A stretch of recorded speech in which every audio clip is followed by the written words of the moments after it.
신명기 32장의 말씀을 가지고 누가 모세의 노래를 부를 것인가, 이런 제목으로 함께 말씀을 나누도록 하겠습니다.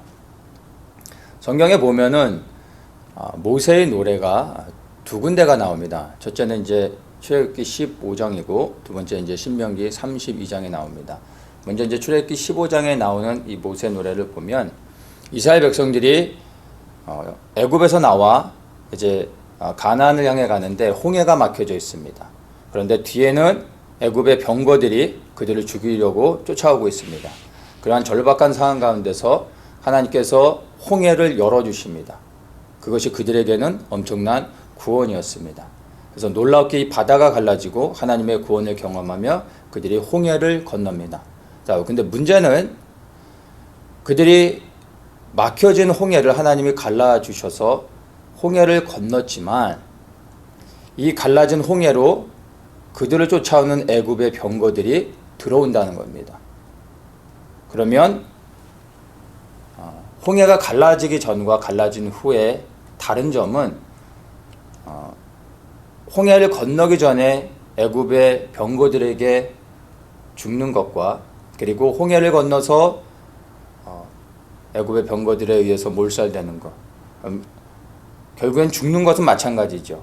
홍해를 건너기 전에 죽느냐, 건넌 다음에 죽느냐, 이런 것입니다. 그런데 하나님께서 홍해를 건너고 난 다음에 쫓아오는 애굽의 군대들을 홍해가 다시 합쳐지게 되면서 쫓아오던 모든 애굽의 병거들이 물속에서 수장되어 죽게 되는 것을 이스라엘 백성들이 목격하게 됩니다. 그래서 사실 이 홍해를 건너는 것은 한 번의 구원을 경험하는 게 아니라 사실은 두 번의 구원을 경험하게 된 것입니다. 갈라져서 그들이 통과했지만 또한 그것을 다시 다듬으로 인하여 또다시 한번 그들을 쫓아오는 애굽의 군사들을 수장시킴으로 이들이 또다시 구원을 경험한 것입니다. 첫째 홍해를 건너는 구원보다 사실은 애굽의 군대들을 수장시키는 그러한 구원을 경험한 것이 더 큰 짜릿한 구원의 감동이었을 것입니다.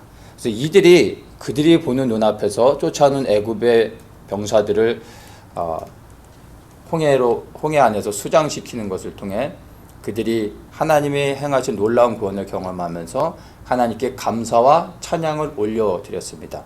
그것을 성경에서는 모세의 노래라고 하는데 그 말씀을 잘 보면은 모세의 노래라고 말하지 않고 이것을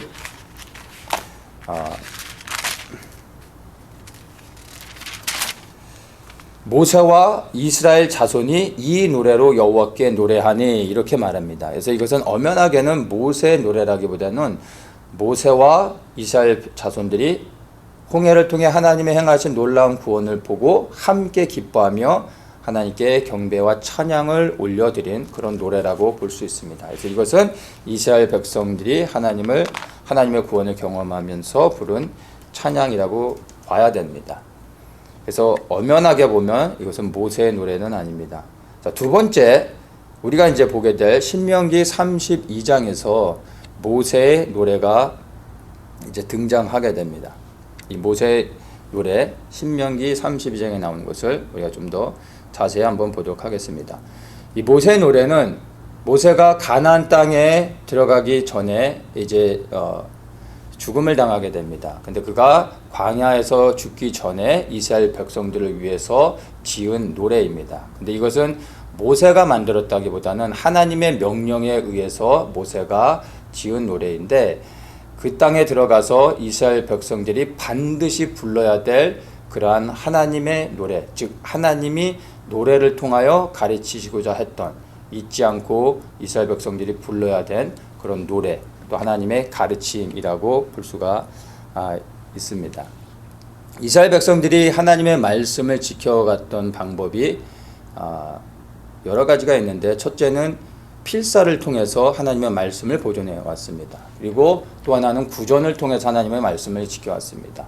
그러니까 구전을 통해 전한다는 것은 암송을 해가지고 계속해서 다음 세대에게 그 말씀을 암송하고 그 말씀들을 지켜가고 기억하게 하셨던 건데, 구전을 통해서 암송하게 했을 때 또 가장 많이 효과적으로 사용했던 것이 바로 노래를 만들어서 구전으로 전해지게 했습니다. 그래서 말씀을 암송할 때 그 리듬을 타면서 그 말씀을 계속해서 반복해서 암송하는 겁니다. 그것을 이제 노래라고 말하는데, 오늘날 우리가 부르는 찬양 이런 식의 컨셉이 아니라 리듬을 타면서 부르게 했다라고 생각하면 될 것 같습니다. 그래서 이스라엘 백성들이 절대 잊지 않고 반드시 이 말씀을 기억하게 하기 위해서 노래의 형식으로 하나님께서 모세를 통해 주신 하나님의 말씀으로 이 모세의 노래를 생각하면 될 것 같습니다. 자, 이렇게 중요하기 때문에 모세를 통해서 하나님의 말씀을 기억하게 하셔서 모세 노래를 부르도록 하셨는데, 오늘날에는 이스라엘 백성들이 이 모세 노래를 부르지 않습니다. 랍비들이 모든 유대인의 책에서 모세 노래를 제외시켰습니다. 그리고 절기마다 유대인들이 이 토라의 포션을 읽는 그런 부분들이 있는데, 신명기 31장과 32장은 그 포션에서 제외를 시키고 부르지 않습니다. 이것을 읽지 않습니다. 그래서 오늘날 유대인들에게 모세의 노래는 없습니다. 왜냐하면 이 모세의 노래 안에는 이스라엘 백성들을 향한 하나님의 심판과 저주의 말씀이 있기 때문에, 그리고 그 말씀이 실제로 실현되어졌기 때문에 유대인들은 이 말씀을 읽는 것을 부담스러워합니다. 그래서 오늘날 하나님께서 이것을 반드시 기억하여 부르라고 말씀하셨지만, 현재 유대인들은 이 노래를 부르고 있지 않습니다. 자, 이 모세의 노래를 좀 더 자세히 한번 보도록 하겠습니다. 모세의 노래가 만들어지게 된 배경을 설명해 주고 있는데, 16절부터 신명기 31장 16절부터 한번 보도록 하겠습니다. 16절에 보면, 너는 너희 열조와 함께 자려니와 이 백성은 들어가 거할 그 땅에서 일어나서 이방 신들을 음란히 쫓아 나를 버리며 내가 그들과 세운 언약을 어길 것이라. 그때 내가 그들에게 진노하여 그들을 버리며 내 얼굴을 숨겨 그들에게 보이지 않게 할 것인즉, 그들이 삼킴을 당하여 허다한 재앙과 환난이 그들에게 임할 그때 그들이 말하기를, 이 재앙이 우리에게 임함은 우리 하나님이 우리 중에 계시지 않은 까닭이 아니뇨 할 것이라. 그들이 돌이켜 다른 신을 쫓는 모든 악행을 인하여 내가 그때 반드시 내 얼굴을 숨기리라. 이 18절 말씀이 중요합니다. 그들이 돌이켜 다른 신을 쫓는 모든 악행을 인하여 내가 그때 반드시 내 얼굴을 숨기리라. 하나님을 떠난다라는 것이죠. 이스라엘 백성들이 반드시 하나님을 떠나 범죄하고 우상을 섬기게 될 것을 하나님은 아시고 이 모세의 노래를 부르게 하셨던 것입니다. 이것이 모세의 노래가 만들어지게 된 배경입니다. 자, 그렇게 이 모세의 노래가 만들어졌고, 이제 이 모세의 노래에 대해서 어떻게 하나님께서 말씀하시는지를 19절부터 계속해서 연결해서 이야기합니다. 그러므로 이제 너희는 이 노래를 써서 이스라엘 자손에게 가르쳐서 그 입으로 부르게 하여 이 노래로 나를 위하여 이스라엘 자손에게 증거가 되게 하라. 증거가 되게 하라. 근데 지금 말씀하시는 이 모세의 노래가 이스라엘 백성에게 증거되게 하는데, 지금 이 배경들을 보면 이 증거가 이스라엘 백성들에게 복이 되는 것이 아니라 이스라엘 백성들에게 무서운 하나님의 심판을 그들에게 임한 하나님의 그 심판, 그것을 말해주고 있다는 것을 볼 수가 있습니다. 그래서 이 증거는 이스라엘 백성들에게 그리 즐거운 것은 아니라는 것을 우리가 볼 수가 있는 것입니다. 20절에 보면, 내가 그들의 열조에게 맹세한 바 젖과 꿀이 흐르는 땅으로 그들을 인도하여 드린 후에 그들이 먹어 배부르고 살찌면 돌이켜 다른 신들을 섬기며 나를 멸시하여 내 언약을 어기리니, 그들이 재앙과 환난을 당할 때 그들의 자손이 부르기를 잊지 아니한 이 노래가 그들 앞에 증인처럼 되리라. 이렇게 말씀하고 있습니다. 모세의 노래가 범죄한 이스라엘 백성 앞에서 증인이 된다는 얘기입니다. 20절에 왜 이스라엘 백성들이 하나님을 떠나게 되는지를 설명해 주고 있습니다. 그들이 먹어 배부르고 살찌면 돌이켜 다른 신들을 섬길 것이다. 나를 멸시할 것이다. 이렇게 말하고 있습니다. 이스라엘 백성들이 하나님을 떠나는 이유를 설명해 주고 있는 것입니다. 다른 이유가 아니라 바로 먹고 배부르기 때문이라고 말하고 있습니다. 이스라엘 백성들이 하나님을 떠난 이유는 너무나 단순한 것입니다. 그냥 먹고 배불러서입니다. 이것이 우리에게 시사하는 바가 너무나 크죠. 하나님을 믿는다고 말하면서 하나님을 떠나는 수많은 사람들이 있는데 떠나는 이유는 먹고 배부르기 때문인 것입니다. 다른 이유가 아닙니다. 대부분은 먹고 배불러서 떠난다는 것입니다. 이것이 오늘날 우리에게 주시는 하나님의 두려운 경고의 말씀으로 우리가 겸손히 받을 수 있어야 됩니다. 먹고 배부르면 하나님을 떠나는 것입니다. 오늘날 많은 사람들이 하나님을 믿고 먹고 배부를 때 동일하게 이스라엘이 하나님을 떠난 것처럼 하나님을 떠나 그렇게 하나님 앞에 범죄하며 살아가고 있습니다. 그런데 먹고 배불러서 떠나는 사람들 뿐만이 아니라 사실은 배부르기 위해서 떠나는 사람도 많이 있습니다. 먹고 배부르면 하나님을 떠나는 사람도 있지만 배부르기 위해서 하나님 내가 일단은 뭐 집도 사고 좋은 차도 사고 그 다음에 좀 형편이 나아질 때까지는 제가 좀 익스큐즈를 하겠습니다.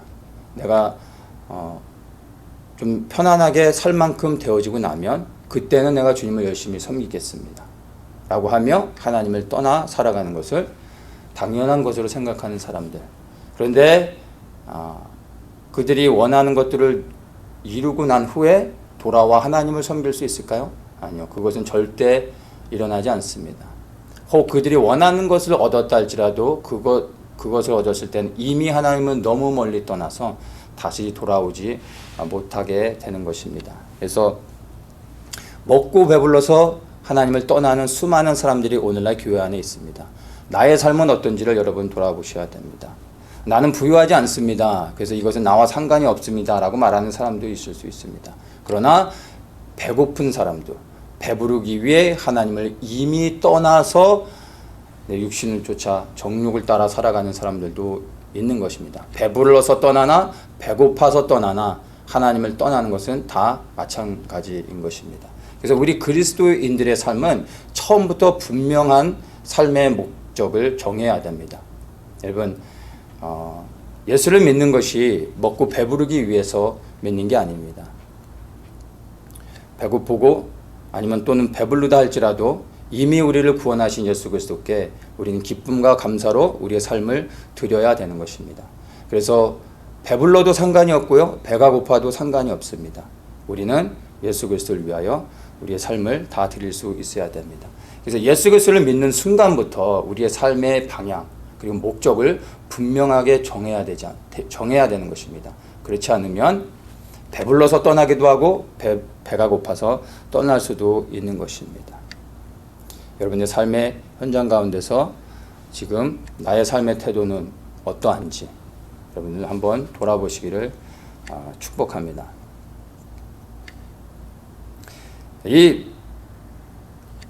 이러한 배경하에서 이제 모세의 노래가 만들어지게 되는데 구체적으로 이제 이 모세의 노래가 어떤 건지를 보도록 하겠습니다. 신명기 32장부터 이제 모세의 노래에 대해서 자세하게 설명해 주는데 1절부터 43절까지가 모세의 노래입니다. 이 모세의 노래에 담겨져 있는 의미들을 간단하게 대략적으로 좀 빨리 한번 살펴보도록 하겠습니다. 자, 1절부터 보면 하늘이여 귀를 기울이라 내가 말하리라 땅은 내 입의 말을 들을지어다 나의 교훈은 내리는 비요 나의 말은 맺히는 이슬이요 연한 풀 위에 가는 비요 채소 위에 담비로다 내가 여호와의 이름을 전파하리니 너희는 위엄을 우리 하나님께 돌릴지어다. 처음에 모세 노래의 시작은 하나님의 하나님 되심을 찬양하고 하나님께 영광을 돌리면서 그렇게 시작하고 있습니다. 자, 그러다가 이제 5절에서 이스라엘의 범죄를 하나님께서 말씀하십니다. 그들이 여호와를 향하여 악을 행하니 하나님의 자녀가 아니요 흠이 있는 사곡한 종류로다. 자, 이것을 세번역에서는 이렇게 말합니다. 그러나 너희가 하나님께 맞서 악한 짓을 하니 수치스럽게도 너희는 이미 그의 자녀가 아니요 삐뚤어지고 뒤틀린 세대이다. 이렇게 말하고 있습니다. 하나님을 떠나 이제 그들이 악을 행한다라는 것을 말씀을 통해서 지금 먼저 예언하고 있는 것입니다. 그렇게 쭉 말씀하시면서 7절에 이렇게 말씀합니다. 옛날을 기억하라. 역대의 연대를 생각하라. 내 아비에게 물으라. 그가 내게 설명할 것이요 내 어른들에게 물으라. 그들이 내게 이르리로다. 옛날을 기억하라 이렇게 말씀합니다. 이 옛날을 기억하라는 것은 호랑이 담배 피던 시절을 생각하라는 것이 아니라 그들을 구원하신 하나님을 기억하라는 것입니다. 하나님께서 어떻게 이스라엘 백성들을 구원하셨는지를 기억하라는 것입니다. 그것을 기억하면 배부르다고 주님을 떠날 수가 없는 것입니다. 배고프다고 주님을 떠날 수도 없는 것입니다. 나를 구원하기 위해서 나를 위해 생명을 들이신 예수 그리스도를 기억할 때 우리의 삶의 형편이 어떠하든 그것과 상관없이 우리는 배고파도 아니면 배가 불러도 우리의 삶을 주님 앞에 드리며 주님을 위해 살아갈 수 있는 것입니다. 그래서 우리는 과거, 옛날을 기억해야 됩니다. 그 옛날은 바로 우리를 구원하신 예수 그리스도의 그 은혜와 사랑을 기억하라는 것입니다. 자, 그러면서 이제 계속해서 말씀을 하시면서 하나님께서 어떻게 이스라엘 백성들을 보호하시고 지키시고 인도하셨는지를 이제 8절부터 쭉 설명을 해 주십니다.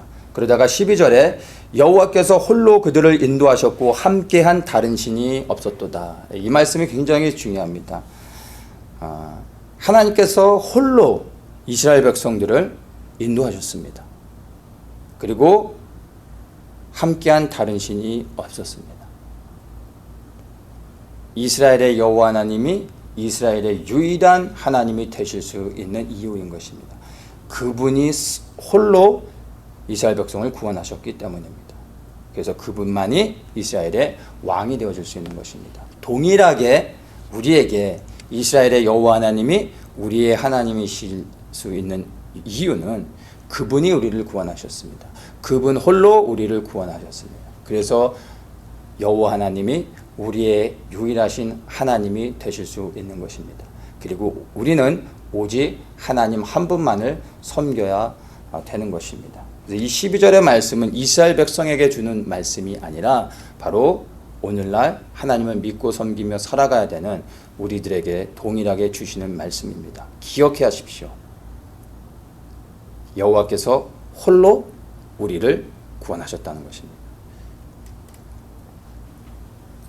자, 이렇게 하나님께서 이스라엘 백성들을 구원하셔서 이스라엘의 유일한 하나님이 되심을 다시 한번 말씀을 통해서 기억하게 하신 다음에 어떻게 이스라엘 백성들을 보호하고 지키셨는지를 설명해 주고 있습니다. 이제 그리고 난 후에 이제 15절부터 하나님께서 이스라엘 백성들이 어떻게 하나님 앞에 범죄했는지를 설명해 줍니다. 15절에 그러한데 여소run이 살찜에 발로 찼도다. 내가 살찌고 부대하고 윤택함에 자기를 지으신 하나님을 버리며 자기를 구원하신 반석을 경홀히 여겼도다. 여기서 여소run은 의로운 사람이라는 의미를 갖고 있습니다. 이 의로운 사람은 즉 이스라엘 백성들을 비유적으로 말해주고 있습니다. 이스라엘이 살찌고 났더니 하나님을 발로 찼다는 것입니다. 살찌고 부대하고 윤택해졌더니 자기를 지으신 하나님을 버렸다고 경홀히 여겼다고 말씀하고 있습니다. 하나님께서 이스라엘 백성을 낳으셨습니다. 하나님이 그래서 이스라엘 백성의 아버지가 되시는 것이죠. 생각해 보십시오. 우리에게 이제 자녀가 있는데 자녀가 장성한 다음에 나는 이제 아버지와 상관없이 살아가겠습니다. 더 이상 당신은 나의 아버지가 아닙니다라고 떠난다면 여러분 이 아버지의 심정이 어떻겠습니까? 이스라엘 백성들이 이제 부유해지고 났더니 배부르고 먹고 살만해졌더니 하나님을 그렇게 떠났다라는 것을 하나님께서 말씀하고 있는 것입니다. 이스라엘이 하나님을 떠난 이유는 그들이 고난과 핍박 때문에 떠난 것이 아니라 감당할 수 없는 큰 시험 때문이 아니라 먹고 배불렀기 때문이라는 것입니다. 많은 그리스도인들이 오늘날에도 구하는 것이 대부분 물질과 번영입니다.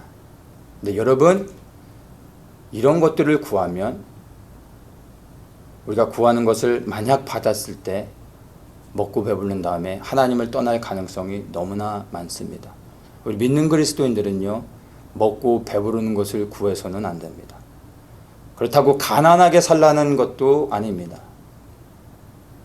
우리는 정말 구해야 될 것이 하나 있는데 그것은 번영과 성공을 구하는 게 아닙니다.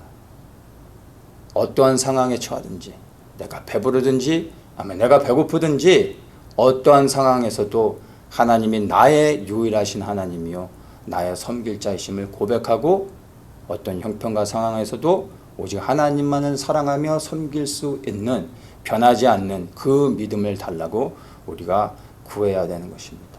이 믿음을 구할 때 하나님께서 우리에게 번영함을 주시고 축복해 주셔도 우리는 하나님을 떠나지 않는 것입니다. 고난과 핍박과 배고픔이 있다 할지라도 여전히 하나님을 기뻐할 수 있는 것입니다. 그리스도인들이 이 땅에서 정말 구해야 될 것이 무엇인지를 이 말씀을 통해서 우리가 분명히 기억하셔야 되는 겁니다. 여러분의 삶의 목적이 무엇인지, 그리고 나는 무엇을 구하고 있는지 여러분 돌이켜 생각해 보셔야 됩니다. 먹고 배부르는 것을 구하고 있다면 여러분 회개하셔야 되고, 정말 어떤 상황에서도 하나님을 신뢰할 수 있는 그 믿음을 구하시기를 예수님의 이름으로 축복합니다.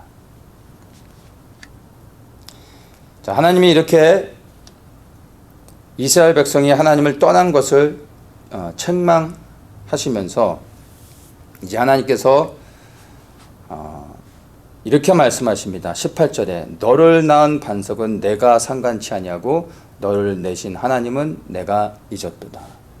내가 너를 낳았는데 너가 이젠 나를 버렸다. 이런 말씀을 하고 계십니다. 이 말씀을 하실 때 하나님의 심정이 어떠한지를 여러분 한번 생각해 보십시오. 좀 전에 말씀드린 것처럼 자녀를 힘들게 키워놨더니 그 자녀가 장성한 후엔 부모를 떠나며 부모 앞에서 범죄하고 부모의 마음을 아프게 하는 것입니다. 그때 우리 부모의 마음이 어떠한지를 생각해 보십시오. 아버지의 마음이 이 18절을 통하여 아마 어떠한지를 우리가 볼 수가 있는 겁니다. 자, 그래서 하나님께서 이제 그들을 향하여 심판을 작정하십니다. 그래서 그들에게 내린 이제 하나님의 작정된 심판이 무엇인지를 설명해 줍니다. 21절부터 25절까지 그것을 설명해 주고 있는데, 그들이 하나님이 아닌 자로 나의 질투를 일으키며 그들의 허무한 것으로 나의 진노를 격발하였으니 나도 백성이 되지 아니한 자로 그들의 시기가 나게 하며 우준한 민족으로 그들의 분노를 격발하리로다. 내 분노의 불이 일어나서 음부 깊은 곳까지 사르며 땅의 그 소산을 삼키며 산들의 터도 붙게 하는도다. 내가 재앙을 그들 위에 쌓으며 나의 살을 다하여 그들을 쏘리로다. 25절에 밖으로는 칼에 방 안에서는 놀람에 멸망하리니 청년 남자와 처녀와 젖먹는 아이와 백발 노인까지로다. 이스라엘의 모든 세대, 어린아이부터 노인 세대까지 모든 세대를 향한 하나님의 심판이 작정되어 있음을 말씀해 주고 있습니다. 하나님을 떠난 이스라엘 백성들에게 임한 하나님의 심판인 것입니다. 우리가 하나님을 떠나면 동일하게 이 하나님의 심판이 우리에게도 임한다라는 것을 기억해야 됩니다. 이 21절의 말씀을 우리가 좀 봐야 되는데요. 이 21절에 나도 백성이 되지 아니한 자로 그들의 시기가 나게 하며 우준한 민족으로 그들의 분노를 격발하리로다. 자, 이 말씀을 보면은 생각나는 게 없습니까? 이 말씀을 사도 바울이 이스라엘의 그 구원과 연관해서 로마서에서 인용하고 있습니다. 로마서 10장 19절에 보면 사도 바울이 이런 말을 합니다. 내가 백성 아닌 자로 너희를 시기나게 하며 미련한 백성으로 너희를 노엽게 하리라. 이렇게 말하고 있습니다. 이스라엘 백성들이 하나님 앞에 심판을 받아 버림을 받고 열방에 흩어졌지만 그러나 하나님께서 이스라엘을 버리지 아니하시고 하나님이 회복하실 거다라는 것을 변호하면서 이 말씀을 인용했습니다. 바로 모세의 노래에서 이 말씀을 인용해 온 것입니다. 그래서 사도 바울은 모세의 노래 안에 담겨져 있는 의미를 알고 있었던 것입니다. 연결해서 이제 보면 20절에 내가 구하지 아니한 자들에게 찾은 바 되고 내게 문의하지 아니한 자들에게 나타났도다. 하나님께서 이방인은 우리를 만나주시고 우리를 구원하신 이유는 우리가 그분을 찾았기 때문이 아니라 그분이 하나님을 떠난 이스라엘 백성들을 하나님이 심판하시며 이제 백성 아닌 자들을 하나님께서 사랑하시고 그들을 구원해 주신 겁니다. 우리가 그렇게 구원의 은혜를 받은 배경들이 어떠한지를 볼 수가 있는 겁니다. 21절에 순종치 아니하고 거스려 말하는 백성에게 내가 종일 내 손을 벌렸노라 이렇게 말하면서 11절에 그러므로 내가 말하노니 저희가 넘어지기까지 실족하였느뇨 그럴 수 없느니라 저희의 넘어짐으로 구원이 이방인에게 이르러 이스라엘로 시기나게 함이니라 이렇게 말씀합니다. 그리고 14절에 이는 곧 내 권력을 아무쪼록 시기케 하여 저희 중에서 얼마를 구원하려 함이라 이렇게 말하고 이제 25절에 하이라이트로 말씀을 합니다. 내가 원하노니 이 비밀을 너희가 모르기를 내가 원치 아니하노니 이 비밀은 이방인의 충만한 수가 들어오기까지 이스라엘의 더러는 완악하게 된 것이라 이렇게 로마서에서 쭉 말씀을 합니다. 이 로마서에서 이스라엘의 구원에 대해서 말씀할 때 모세가 인용했던 말씀이 바로 바울이 인용했던 말씀이 이 모세의 노래로부터 이스라엘의 구원에 대한 약속들을 풀어가고 있습니다. 그래서 이 모세의 노래 지금 하나님께서 이스라엘 백성들에 내리신 이 심판을 보면 심판으로 끝나는 것이 아니라 사실은 이 심판을 통해 하나님께서 이스라엘 백성들을 다시 돌이키고 회복하신다는 것을 우리가 이 사도 바울의 말씀을 통해서 우리가 이제 볼 수가 있는 것입니다. 모세의 노래의 의미를 잘 알고 있었던 사도 바울은 오히려 이 모세의 노래를 인용하여 유대인들이 다시 하나님께 돌아오고 회복될 것을 약속하고 있고 그것을 붙잡고 소망하고 있는데 안타깝게 오늘날의 유대인들은 이 모세의 노래 안에 담겨져 있는 하나님의 구원의 약속들을 깨닫지 못하고 이것을 외면하고 있는 것입니다. 안타까운 사실이죠. 자, 이렇게 하나님께서 이스라엘 백성들에 대한 하나님의 심판을 작정하시고 그들을 이렇게 심판하시겠다고 말씀하셨는데 그 심판이 완전한 멸망이 아닌 것을 이제 계속해서 말씀을 통해서 설명해 주고 있습니다. 26절에 내가 그들을 흩어서 인간에서 그 기억이 끊어지게 하리라 하였다마는 이 말씀의 의미가 뭡니까? 그렇게 하려고 했는데 완전히 멸망을 시켜 이 지구상에서 사라지게 하려고 했었는데 그렇게 하지 않으시겠다는 겁니다. 27절에 그 이유를 설명해 줍니다. 대적을 격동할까 염려라. 원수가 오해하고 말하기를 우리 수단이 높으며 여호와의 행함이 아니라 할까 염려라 하시도다. 이스라엘 백성들이 하나님께 범죄해서 하나님께서 그들을 완전히 멸망시키려고 했다가 가만 보니까 그렇게 했다가는 오히려 이것이 하나님을 대적하는 원수들에게 좋은 일이 되어지고 하나님의 영광이 가려지게 되는 겁니다. 그래서 하나님께서 그들을 완전히 심판하시지 아니하고 그들을 다시 회복시키신다는 것을 이 말씀을 통해서 볼 수가 있습니다. 누구를 위해서 하나님께서 이스라엘을 완전히 심판하지 않으십니까? 바로 이스라엘 백성이 아니라 하나님의 영광을 위해서 하나님께서 이스라엘을 완전히 버리지 아니하셨다라는 것을 우리가 볼 수가 있는 것입니다. 자, 그러면서 이제 28절부터는 이 하나님을 대적하는 자들을 향한 하나님의 심판의 말씀들이 쭉 설명되어지다가 35절에 이제 완전한 반전의 사건이 나오게 됩니다. 35절에 보수는 내 것이라. 이 보수라는 것은 원수 갚는 것을 말하는데 하나님을 대적하여 하나님의 백성들을 이렇게 멸망시킨 이스라엘 백성들을 멸망시켰던 이 이방인들을 향하여 선포하는 말씀입니다. 그들에게 원수를 갚겠다 이 말씀입니다. 그들의 실족할 그때 갚으리로다. 그들의 환난의 날이 가까우니 당할 그 일이 속히 임하리라. 여호와께서 자기 백성을 판단하시고 그 종들을 인하여 후회하시리니 곧 그들의 무력함과 갇힌 자나 노인자가 없음을 보시는 때라. 이렇게 말씀합니다. 이 말씀의 의미는요, 하나님께서 심판하시려고 했다가 뜻을 돌이키시고 이스라엘 백성들을 회복하시고 그들을 불쌍히 여기셔서 은혜를 베풀어 주신다라는 것을 약속해 주고 있는 것입니다. 하나님의 심판은 있지만 그 심판으로 이스라엘 백성이 끝나지 않는다는 것을 우리가 볼 수가 있는 것입니다.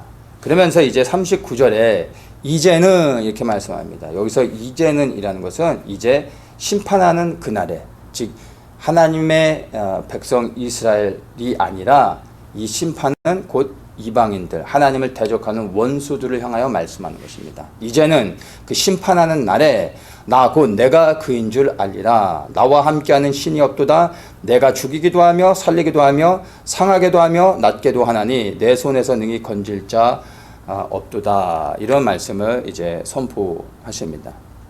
하나님께서 심판을 작정하시는 날 어느 누구도 하나님의 심판을 막을 수 없다는 것입니다. 하나님이 뜻을 정하시고 하나님의 원수를 심판하실 때 하나님의 모든 뜻이 이루어지게 될 것을 말씀하고 있습니다. 그래서 이스라엘이 아니라 바로 이방 족속을 하나님이 심판하실 것을 39절에서 분명하게 선포하고 계시고 이스라엘을 회복함으로 이스라엘의 하나님이 열방의 하나님이신 것을 온 세상 가운데 보도록 하겠다라는 그러한 말씀으로 우리가 이해를 할 수 있는 것입니다.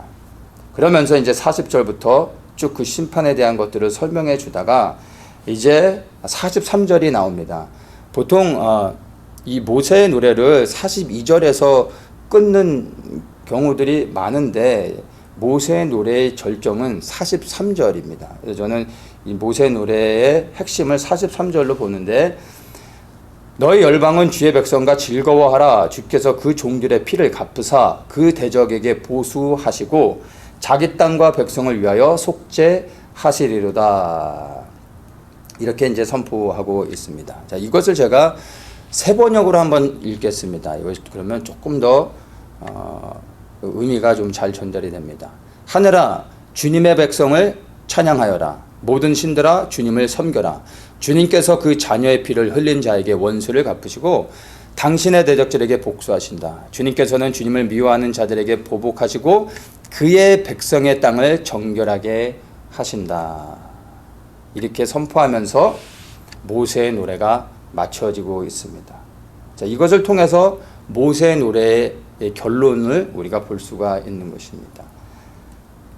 바로 하나님께서 이스라엘 백성을 심판하시지만 심판으로 끝나 멸망을 당하는 것이 아니라 심판 후엔 돌이켜 다시 회복하는 일이 있고 그들이 회복되어질 때 열방들이 이스라엘과 함께 기뻐하라는 것입니다. 원수를 갚으실 것이고 자기 땅, 곧 하나님의 거룩한 땅, 지금 이스라엘이 다시 나라가 건국되어져서 살아가고 있는 그 땅, 아브라함이 약속해 주신 그 땅을 하나님께서 회복하실 것이고 백성을 속죄한다. 백성을 그 이스라엘의 죄를 사해 주실 것이다 라는 것으로 이 모세의 노래가 맞춰지고 있습니다. 이 모든 것이 바로 하나님의 영광을 위해서 하나님께서 행하신다라는 것을 모세의 노래의 결론으로 우리가 이해할 수 있습니다. 모세의 노래 안에는 이스라엘 백성들이 하나님을 떠나 우상을 섬기며 하나님 앞에서 범죄하게 될 것을 예언하고 있습니다.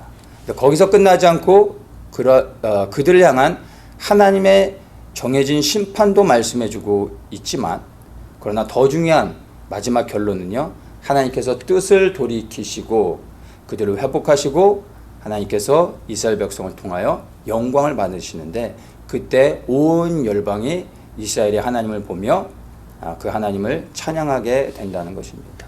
이것이 모세의 노래가 선포하고 있는 내용인 것입니다.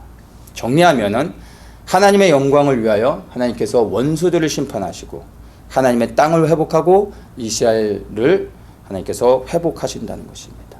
그래서 모세 노래의 결론은 무엇입니까? 바로 이스라엘의 구원을 약속하는 것으로 끝을 맺고 있는 것입니다. 그래서 사실 모세의 노래는 이스라엘 백성들 향한 심판과 저주의 말씀이 아니라 사실은 소망과 구원에 대한 놀라운 하나님의 그 약속의 은혜인 것입니다. 그래서 이들은 사실은 모세의 노래를 매일 부르며 선포하고, 그리고 이 모세의 노래가 성취될 수 있도록 그렇게 하나님께 구해야 되는 것입니다. 이 모세 노래의 의미를 알지 못하고 있는 유대인들이 이 귀한 말씀을 깨닫고 이 모세의 노래를 부를 수 있도록 우리가 기도해야 되는 것입니다. 이스라엘 백성들은 모세의 노래를 부르면서도 당시에 자신들이 하나님을 떠나 범죄하게 될 것을 깨닫지 못했습니다. 그래서 이 모세의 노래를 배운 백성들이 가나안 땅에 들어가서 입으로는 모세의 노래를 끊임없이 불렀지만 의미 없이 그 말씀이 생명이 되지 못한 채로, 깨닫지 못한 채로 그냥 입으로만 중얼거렸던 것입니다. 그래서 그 안에 담겨진 메시지를 발견하지 못해 그들이 하나님 앞에 범죄하게 되는 것을 볼 수가 있습니다. 오늘날 우리도 하나님의 말씀을 늘 듣고 배우고 그리고 연구한다고 하지만 이 하나님의 말씀을 보면서도 하나님이 말씀을 통해 우리에게 계속해서 경고하고 계신 그것들을 깨달아 알지 못할 수 있는 것입니다.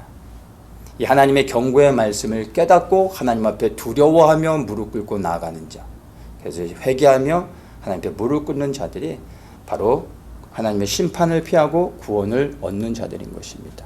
하나님의 말씀 안에 담겨져 있는 이 경고의 그 말씀을 깨닫는 자들이 복된 것입니다. 말씀을 통해서 어떻게 하면 축복을 받을 수 있을까라는 축복의 메시지만 픽업하려고 하지 말고 이 말씀 그대로 수많은 말씀 가운데서 주시는 경고의 말씀이 무엇인지를 발견하는 것이 사실은 우리에게 더 유익한 것입니다. 우리를 구원하기 위해 경고하시는 하나님의 말씀을 깨닫는 자가 되시기를 축복합니다. 자, 이것이 모세의 노래에 담겨져 있는 비밀입니다. 그런데 모세의 노래는 여기서 끝나지 않고 계속해서 모세의 노래가 연결되어집니다. 마지막으로 모세의 노래가 어디 나오냐면 계시록 15장에 나옵니다. 계시록 15장 이제 1절을 보겠습니다. 또 하늘에 크고 이상한 다른 이적을 보매 일곱 천사가 일곱 재앙을 가졌으니 곧 마지막 재앙이라. 하나님의 진노가 이것으로 마치리로다. 자, 일곱 대접 심판이 마지막 7년 환란 가운데 임하는 마지막 심판입니다. 이 심판이 끝나고 나면 예수 그리스도께서 재림하시고 온 열방을 통치하게 되는 것입니다. 자, 마지막 대접 심판이 이제 부어지기 직전에 일어나는 상황을 설명해 주고 있는 것입니다. 2절에 또 내가 보니 불이 섞인 유리바다 같은 것이 있고 짐승과 그의 우상과 그의 이름의 수를 이기고 벗어난 자들이 유리바다가에 서서 하나님의 검은고를 가지고 하나님의 종 모세의 노래 어린 양의 노래를 불러 가로되. 모세의 노래 어린 양의 노래 이렇게 말하고 있습니다. 모세의 노래가 곧 계시록의 어린 양의 노래라고 말하고 있는 것입니다. 구약의 모세의 노래가 신약 시대에는 어린 양의 노래가 되어진다는 것입니다. 이 모세의 노래는 유대인들이 불러야 되는 것이었다면 이 어린 양의 노래는 다시 오실 예수 그리스도를 소망하며 살아가는 이 마지막 시대에 모든 성도들이 불러야 될 노래로 이해를 하면 되는 것입니다. 이 어린 양의 노래를 깨닫고 이 노래를 부르는 자들이 되길 축복합니다. 이 어린 양의 노래가 무엇인지를 이제 3절과 4절에서 설명해 줍니다. 주 하나님 곧 전능하신 이시여 하시는 일이 크고 기이하시도다. 만국의 왕이시여 주의 길이 의롭고 참되시도다. 주여 누가 주의 이름을 두려워하지 아니하며 영화롭게 하지 아니하오리까. 오직 주만 거룩하시니이다. 주의 의로우신 일이 나타났음에 만국이 와서 주께 경배하리로다. 이 어린 양의 노래에 담겨진 의미들을 짧게 설명해 주고 있습니다. 하나님이 하신 일이 크고 기이하다라는 것입니다. 온 열방을 향한 하나님의 구원의 계획들을 하나님이 이루어 가시는데 그 하나님의 일을 볼 때 정말로 모든 열방의 사람들이 이제 하나님을 높이게 된다는 것을 말해주고 있습니다. 그리고 그 이름을 두려워하지 않을 자가 없을 것이고 모든 자들이 하나님께 영광을 돌리게 된다는 것입니다. 마지막에 4절에 이 말씀이 중요한데요. 만국이 와서 주께 경배하리로다. 스가랴 14장에 보면 예수 그리스도께서 재림하시고 난 후에 온 열방의 나라들이 장막절에 예루살렘에 올라 하나님을 예배하게 되어지는 것을 볼 수가 있습니다. 이 말씀은 마지막 때 성취되어질 그 예언의 말씀으로 우리가 이해할 수 있는 것입니다. 이 어린 양의 노래를 다시 좀 우리가 생각해 보면 모세의 노래와 연결해서 우리가 보면 됩니다. 모세의 노래의 결론이 뭐였습니까?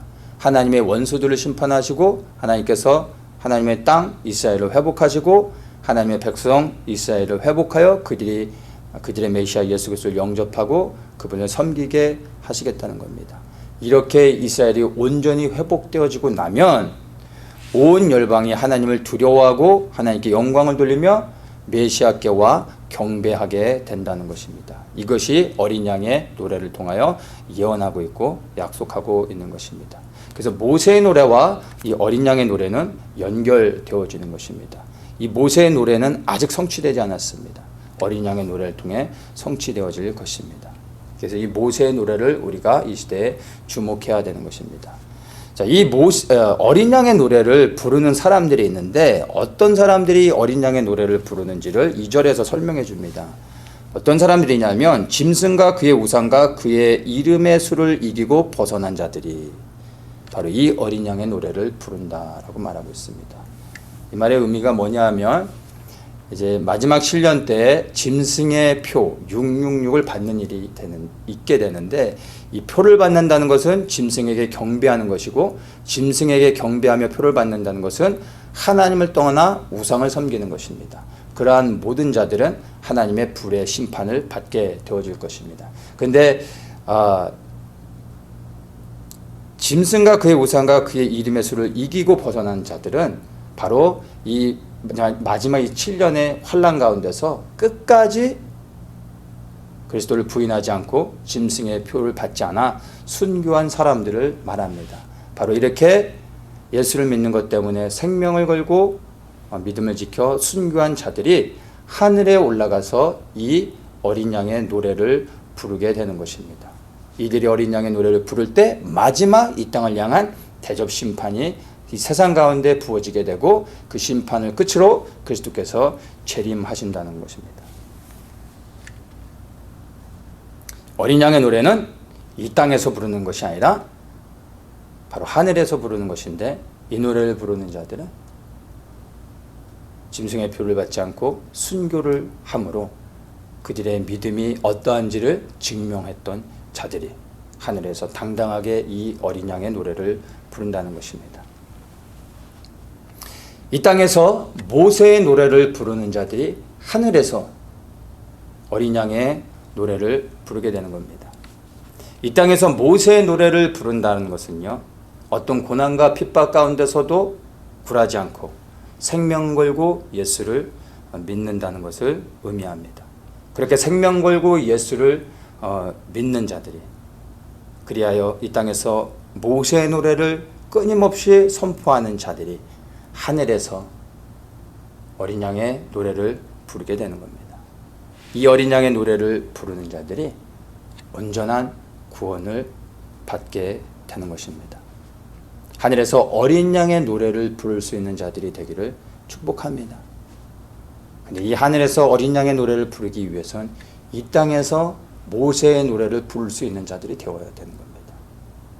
이 모세의 노래 안에 담겨져 있는 의미들을 묵상하면서 이 모세의 노래가 성취될 수 있도록 여러분 선포하며 기도하고 이 모세의 노래를 부르기를 축복합니다. 이 모세의 노래를 부르는 자들이 이 땅 가운데 임할 그리스도를 소망하는 자들이요 그리고 그리스도께서 오셔서 온 열방을 회복하시고 하나님의 영광을 드러내실 것을 믿는 자들입니다. 이 믿음을 가진 자들이 고난과 핍박 가운데서도 굴하지 않고 변치 않는 믿음으로 주님만을 생명들여 살아가게 될 것입니다.